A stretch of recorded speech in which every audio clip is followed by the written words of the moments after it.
We're going to be in the book of Ephesians, chapter number 6. Ephesians, chapter number 6, and we're going to begin reading in verse number 10 tonight. We're going to begin a new study, and this is a study that will deal with spiritual warfare, and hopefully it will be beneficial. Hopefully you'll get something out of it.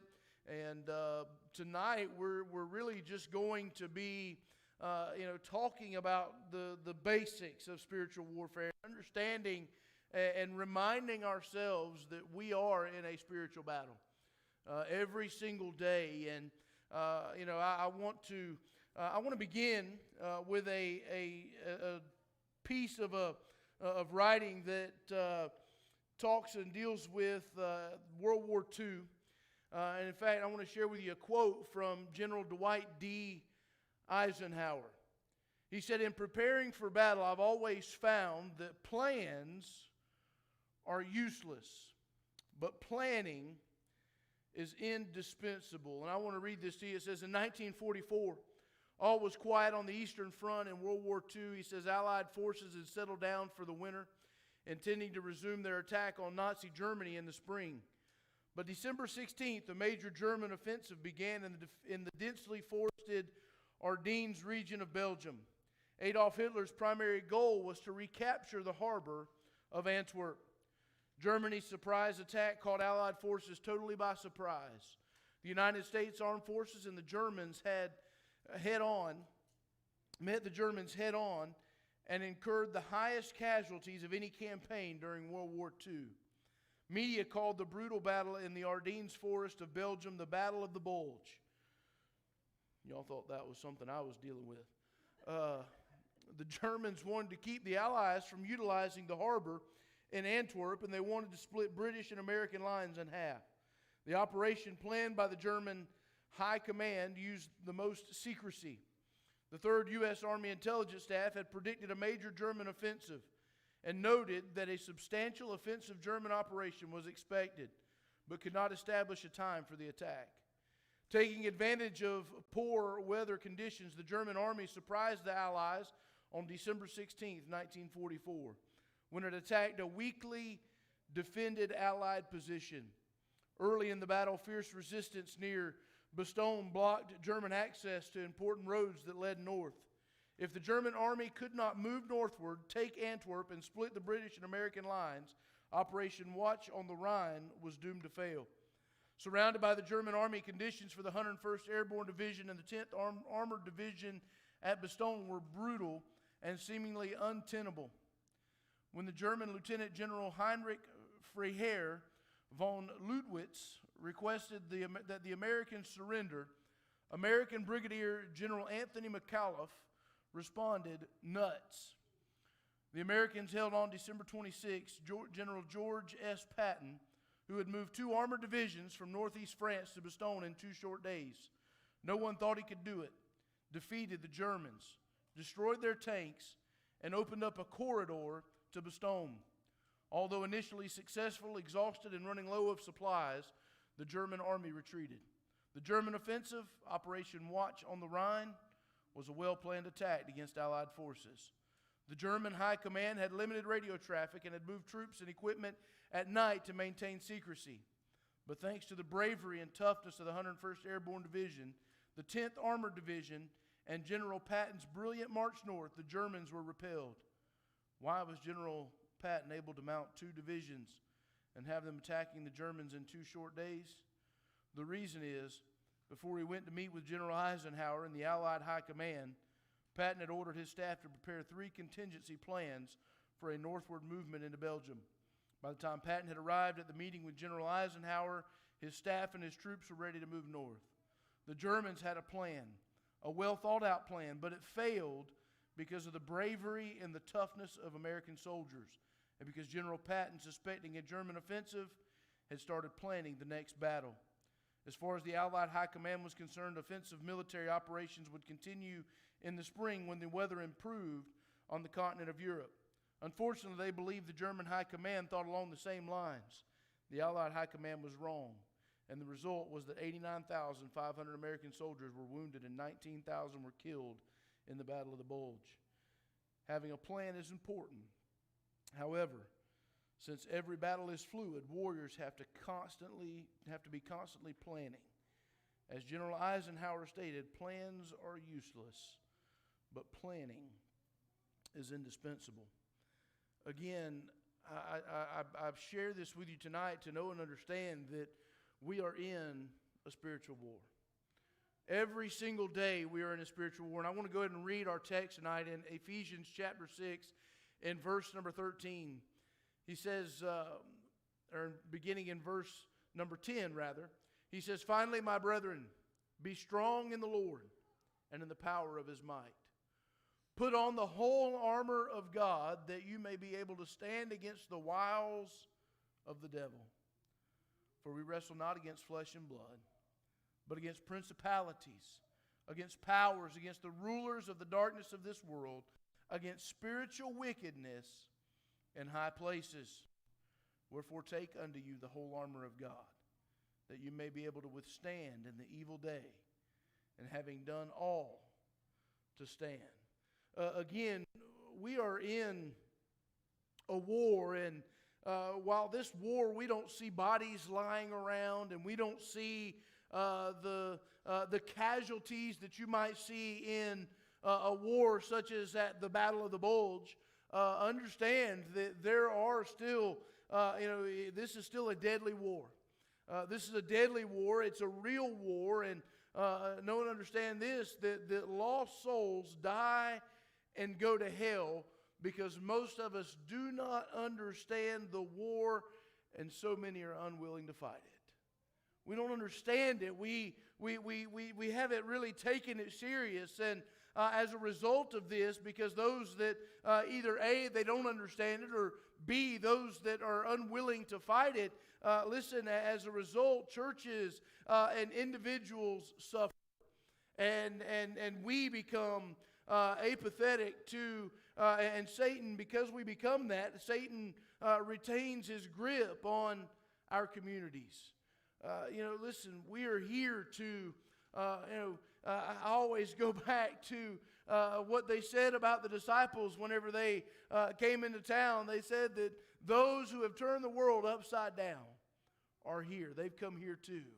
Listen, that we're here to turn, and they said upside down. Really, they were trying to turn it right side up. We're here to do our very best to turn things right side up in Tifton, Georgia, in this community, in South Georgia, and as far as we can reach. And so the deadly and real war that we're engaged in, we have to understand that Paul says it here, and you'll hear this several times tonight, I'm sure. But Paul says, "For we wrestle not against flesh and blood."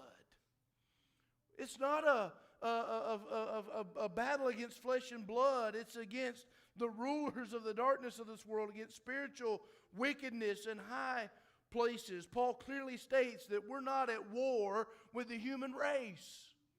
We have to understand that. We have to, listen, I've shared with you, and I'm just going to continue to say it till it's over. I am ready for this election to be over. That's maybe the most amens I've gotten in a while.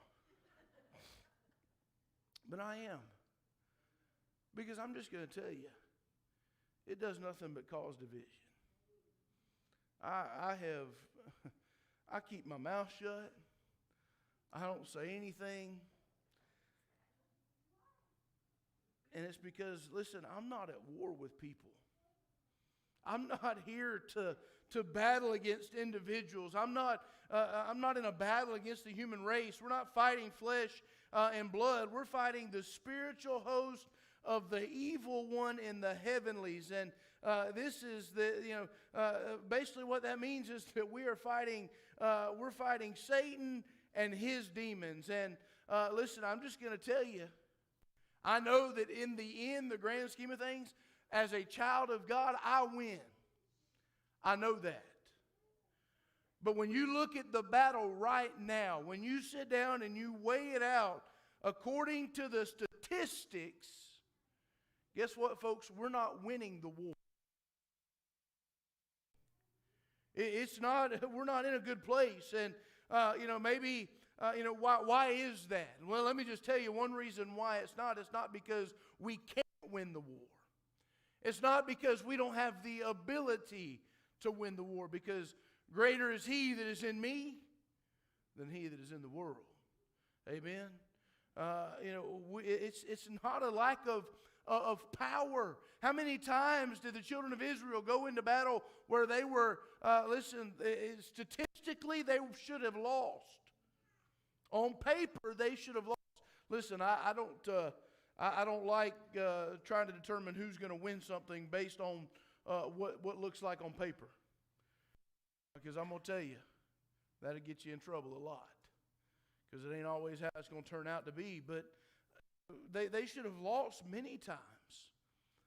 And they didn't go in and win because they were superior soldiers. They went in and won because of who they had on their side.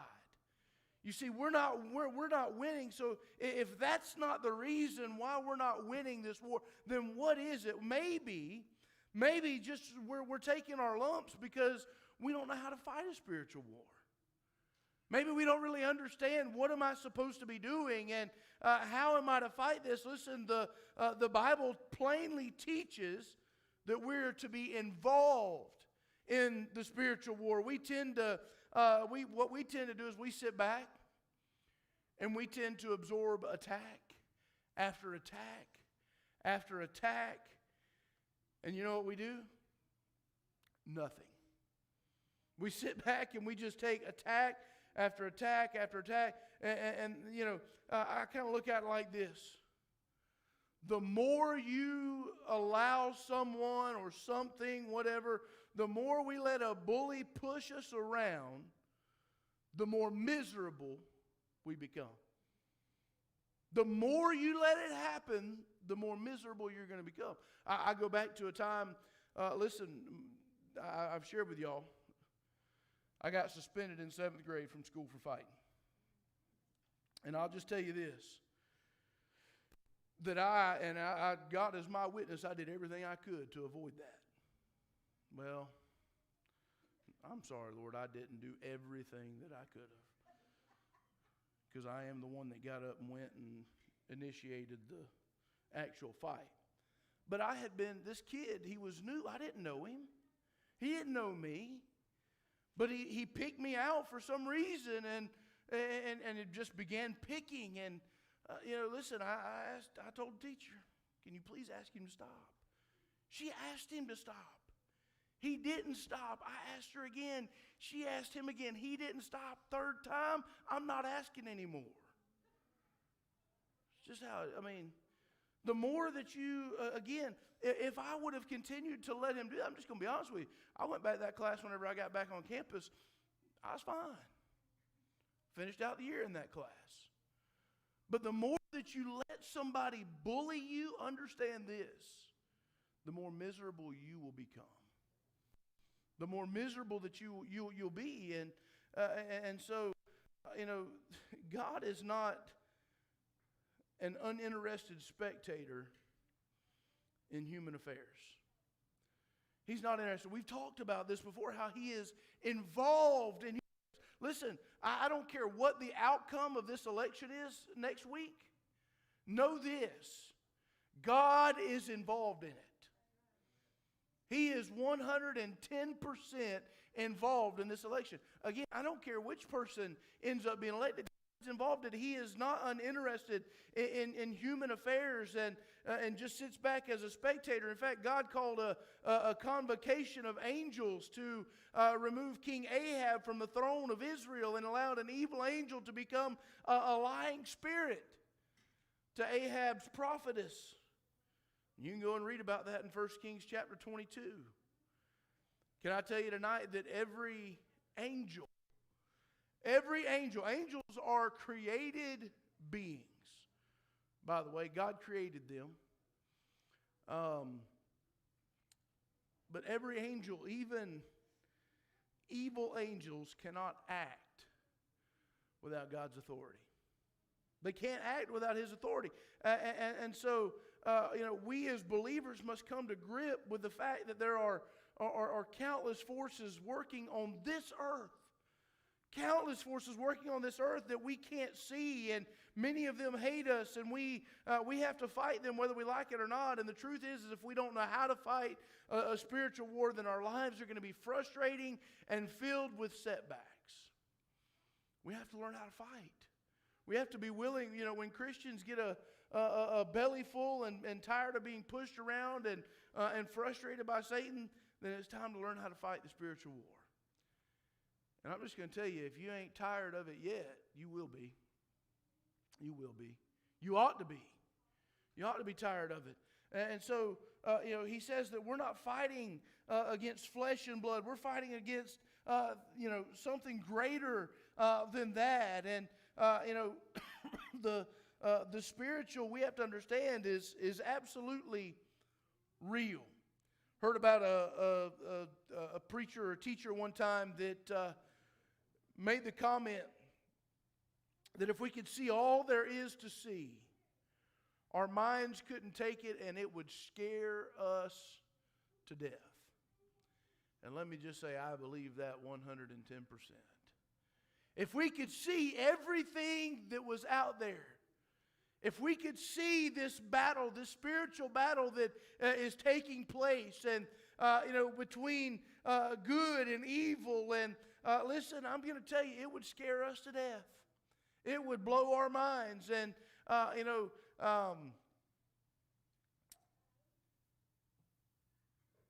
angels are spirit beings. And I'm just going to tell you, this is you can have your opinion, you can have your thoughts and things of that nature, whatever you want. I'm not going to discredit you because I've not been in your shoes, but I'm just going to tell you, we can't see angels. You say, well, why is that, preacher? How do you know we can't see angels? Glad you asked. Well, I'll tell you. The word spirit comes from the Greek word pneuma. Pneuma. Pneuma primarily means the wind. The wind. And so it also has the idea of blowing or breathing. And angels, or again, spirit beings, pneuma beings, are like the wind. They are invisible. They are immaterial and yet powerful. Think about it. You can't see wind. When that hurricane comes on shore, that wind, you can't see it, but listen, when it begins to blow trees over, you know it's powerful, right? Angels, these spirit beings, you may not be able to see them, but understand this, that they are powerful, and we have to understand that this is absolutely real.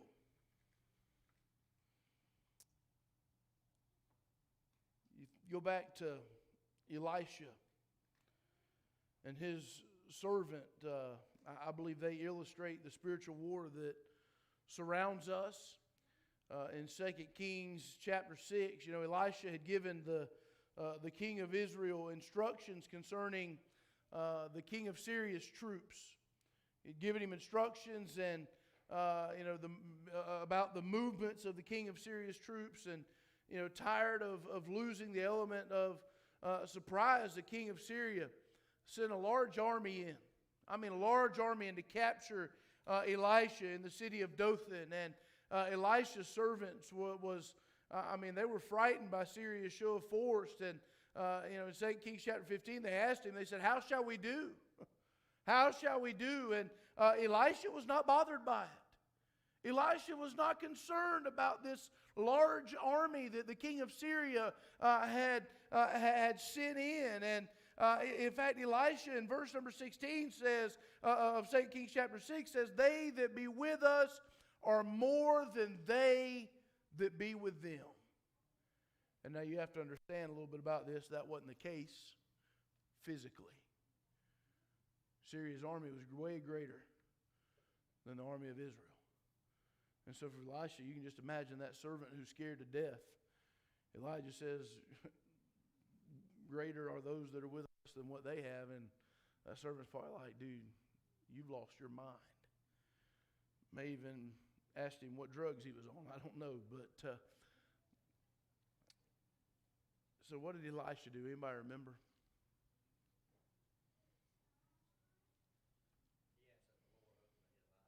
Yeah. Elisha asked that the Lord open the eyes of the servant so that he could see the spiritual world. See, Elisha wasn't talking about their army being greater. He was talking about what God had sent to help them, the protection that God was providing, and what he saw there. Brother Mark, are you there? Read verse 17 for me.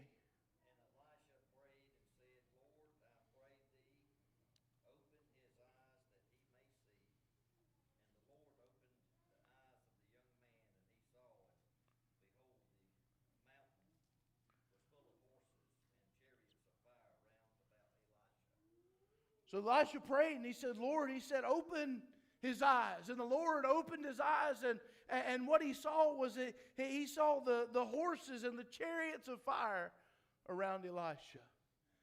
And I'm just going to tell you, I can't help but to think that had to bring a little bit of a sense of calmness to that servant.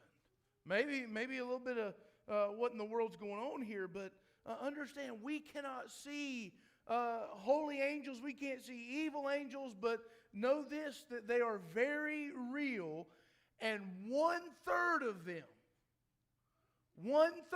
them, if you're a child of God, hate you. How do I know it's 1/3? Because 1/3 of the angels were cast out. God, I don't believe, personally, I don't believe God's ever created any more angels. Can I tell you that whenever I die, I'm not going to become an angel? And that's not because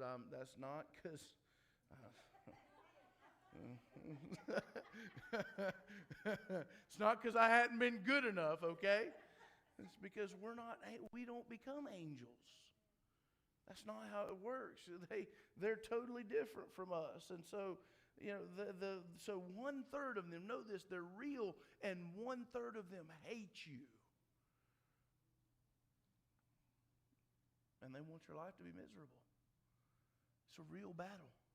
It's a real war. And, you know, we sit around and we teach our children. Any of the kids in here tonight know the song, I'm in the Lord's Army? This kid does? Rhonda does? You want to show it to us?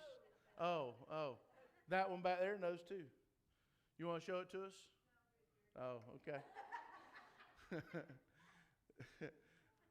You know, we teach our kids to sing that. You know, I may never march in the infantry or ride in the cavalry or shoot the artillery. I may never fly over the enemy or zoom over the enemy, however you learned it. But I'm in the Lord's army, and we teach them to sing that, and we think it's cute without realizing that, listen, they're singing about one of the greatest truths of the Word of God. Is that we're in the army. If you're a child of God, you are in the Lord's army. And when God saves us, He places us in that army. And of course, an army has one purpose. What's that? What's the one purpose of an army? To fight, right? I mean, they're there to fight. And you know, when God saves us, He enlists us in His army. We're soldiers of God. And you know, you can't help but to go back and think about as Paul wrote to Timothy in 2 Timothy chapter 4. He said that no man that warreth or who is soldiering entangleth himself in the affairs of this life. Paul also told Timothy in 1 Timothy chapter 1, verse number 18, he told Timothy that he should fight a good warfare. And so, listen, we're soldiers. And just like Timothy, we're to fight the good fight of faith. You and I, we're to fight. We're to be, we're to serve the Lord. We're to fight against the evilness that is out there. And if we don't fight, listen, if we're not willing to fight, we'll never impact the world for Christ. If we're not willing to fight, there's a lot of things that the world does not need. But I'm going to tell you, Christians sitting back and doing nothing and not fighting is not what the world needs. I don't think the world needs more wars out there between countries and all that other kind of stuff. I don't think we need that. But what I am going to tell you we do need is we need Christians fighting this fight. We need to be involved. We need to be doing, what we can and fighting it. And so, again, going back to verse 12 where he says, "For we wrestle not against flesh and blood." This word wrestle comes from the Greek word pale, and it refers particularly to hand-to-hand combat. For we wrestle. You know, when somebody's wrestling, and I'm not even talking about WWE wrestling or whatever. I could have showed my age and said WWF or WCW, but I didn't. Some of y'all wouldn't even know what that is. But anyway, when you think about the Greco-Roman style wrestling, they're engaged. It is hands-on. It is, it's not a slinging somebody off the rope. And so this is the kind of wrestling they're going to be familiar with. And so this is when you begin to think about it being hand-to-hand is what that word comes from.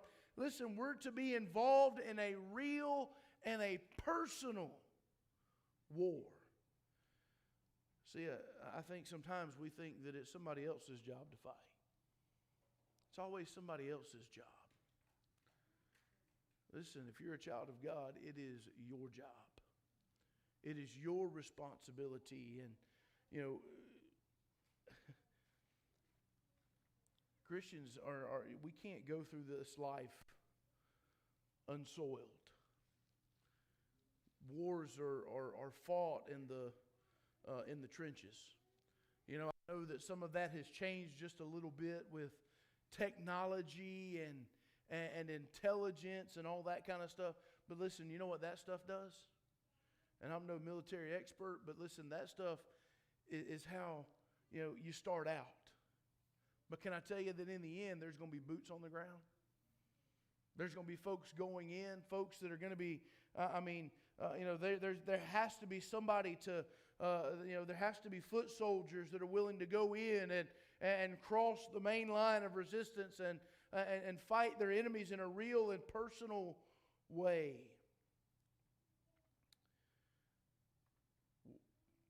Fighting a war can be dirty. It can be dangerous. It can be painful.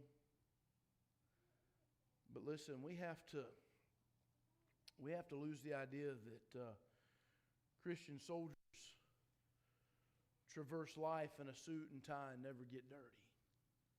It's not the case. I don't believe that's at all how God designed it to be. I heard somebody say that bureaucrats wear dress uniforms and look like recruiting posters. But warriors wear uniforms. Listen, the war's real. There's enough people that are sitting back and doing nothing. We need to make sure that we're saying, you know what, let's go, let's get on the front lines. Let's be willing to fight. Let's be willing to get our hands dirty. Let's be willing to, can I tell you, and this is why, think about Jesus. You realize when Jesus walked on this earth that Jesus fought this same battle? Guess what? Jesus, whenever I think about getting his hands dirty and doing things, I'm not talking about digging down in the dirt or wallowing in the mud. I'm not talking about getting dirty like that. I'm talking about dealing with people that were broken. I'm talking about dealing with people that were shunned. I'm talking about, going to those that nobody else would go to, loving those that nobody else loved, caring for those that had nothing to offer him, which, by the way, nobody did. But even if he was just an average man, they didn't have anything to offer him. They couldn't pay him for any services. They couldn't give him anything. Can I tell you that we have got to be willing as a church, as individuals, we've got to be willing to get our hands dirty. And that might mean reaching out to somebody who's a drug addict. That might mean reaching out to somebody who doesn't have anything to give. They're down to their last penny. That means we've got to be willing to love those that maybe nobody else would love. Think about Jesus going to the lepers. Think about whenever they brought the woman that was caught in the very act of adultery to Jesus. That's what I envision him getting his hands dirty. Now, I know he stooped down and he wrote something in the sand. That's not what I'm talking about. I'm talking about his willingness to love that woman whenever she was brought and embarrassed and just demeaned right there in front of him and probably anticipated the worst. And by all means, the law said she should have been stoned to death. But instead, Jesus told those men that were standing there, "He that is without sin, let him cast the first stone." And there wasn't but one that was standing there, that was kneeling there, that was able to, and that would have been him. And he wasn't doing it. We've got to be willing to get our hands dirty. Who cares what anybody else thinks? People can come up with whatever they want to, but we've got to be willing to get on the front lines and be willing to fight this battle. Because I'm going to tell you, that person that is out there, those are people, that person that is caught up in whatever sinful lifestyle it is, can I tell you, that's the spiritual battle. It's for their soul. Amen? Should have been a whole lot more than that. We're in constant conflict. I want to share with you just a few things tonight, and we're going to close. But we need to understand that we're involved in a war. And it's a real war. And it's a deadly war. We can't see the spiritual beings, good or bad. Can't see those that help us. Can't see those that hurt us. But they're there. They're real. But we also need to know that soldiers fight. Soldiers fight. And we're to fight the good fight. We've been enlisted. I'm in the Lord's army. It's dirty. It's not always, it's not glamorous. It's not. But understand, our reward for fighting the battle is not here on this earth. It's there. It's in glory. Amen. Anybody have any thoughts, comments, or questions tonight?